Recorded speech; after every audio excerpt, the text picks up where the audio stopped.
Türkmenistan'ın Azerbaycan Respublikasynyň Medeniyet günleriniň Geýdar Alibadynyň merkezine açylışda barasy öz boşly bayramçylyga öwrüli.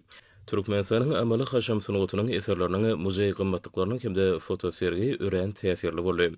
Türkmenistanyň Azerbayjan Respublikasynyň Medeniyet günleri biziň halklarymyzyň özara medeni gatnaşyklarynyň ösürülmegine, baý mirasynyň çuňgur öwrenilmegine şeýle hem agdy birliginiň dabarlanmagyna öz boşly goşant goşýar. Soňra ýurdumyzyň medeniyet we sunugy satlarynyň çykyşlaryna giň orun berildi.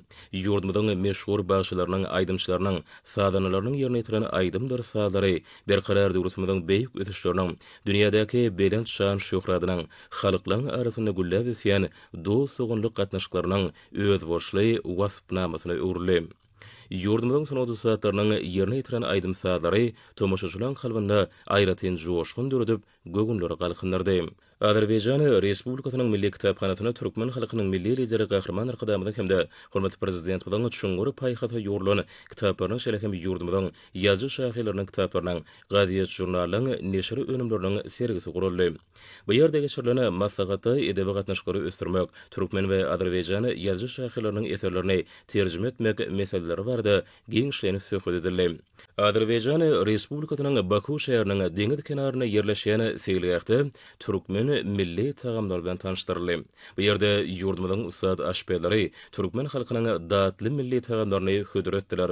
Munyň öde halkymyzyň milli tagamlarynyň aýratynlyklaryna, öz boşlugyna, insan saglygy üçin peýdalydygyna ýakynan gözetirmekde ören ähmiýetli boldy. Azerbayjanyň Genje şäheriniň döwlet filarmoniýasyna Türkmenistanyň medeniyet günleri ýokary ruhlantyga besenli. Bu ýerde Türkmenistanyň hemde Azerbayjan Respublikasynyň medeniyet we sunugy satlarynyň bilelikdäki konserti guruldy.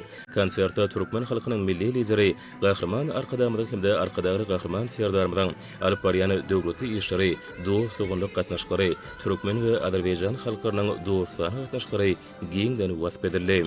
Geçirilen şäherlerin dowamyna iki ýurdun wekilleri türkmen we Azerbayjan gatnaşyklarynyň saglaşyk üstünligini, medeni insanperwer ulgamdaky hyzmatdaşlyga möhüm ornuny degişdigini bellep, ýurtlarymyzyň dörejlik toplalarynyň arasynda ýakyn gatnaşyklary ýoly goýmak, özara tejribe alşymak ugruna döredilip berilýän giň mümkinçilikler üçin iki ýurdun başçylaryny hemde milli liderlerimize hoşallyklaryny beýan etdiler.